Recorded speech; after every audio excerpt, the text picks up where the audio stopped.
Yang kedua, hadis ini kita ambil pengajaran yang hadirin dimuliakan oleh Allah, iaitu bersegera meminta ampun pada Allah.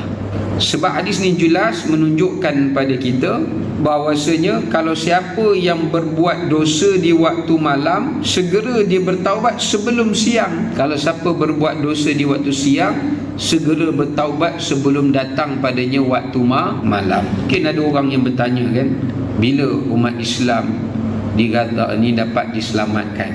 Dia, kalau kita meneliti hadis Nabi SAW, benda ni akan berlarutan sampai zaman Dajjal. Benda ni tak akan akhir. Buatlah perjanjian apa pun, benda ni akan berulang. Bila dia berakhir? Zaman Dajjal.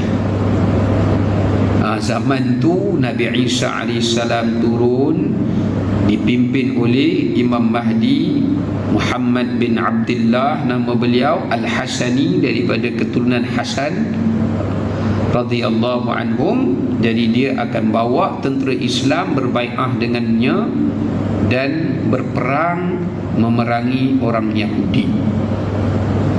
Dan ialah memang salah satu tanda kiamat, Allah himpunkan mereka di bumi sana. Kalau tuan-tuan baca dalam surah Kahfi kan, surah Kahfi ni banyak surah yang cerita tentang akhir zaman. Allah kata apa dalam Quran, dalam surah Kahfi itu, fa idza jaa wa'dul akhirati bukan Kahfi, Al-Isra, minta maaf. Fa idza jaa wa'dul akhirati ji'na bikum lafifa. Apabila datang last call, last warning daripada Allah. Dia orang dah buat banyak kali dah masalah ni. Ni kira last warning ni. Kami akan jadikan mereka lafifa, berkumpul di bumi itu. Semua. Sekarang ni diorang kata tempat tuan-tuan, diorang ada banyak pasport. Pasport kat negara ni ada, pasport negara Europe ada, yang tu pun ada. Dia ada banyak.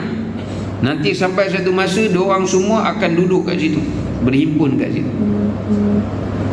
Dan apa yang kita lihat hari ni, agenda mereka nak buat tu salah satu juga perancangan Allah. Tapi bukan bererti kita boleh sokong benda tu. Tak bolehlah sokong.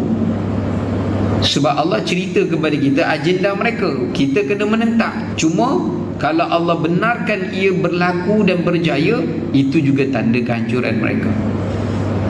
Sebab apa Allah himpunkan mereka di satu tempat? Sebab mudah, tak perlu orang Islam mengembara cari mereka di merata tempat. Semua dah ada depan mata, tinggal kita nak padamkan saja.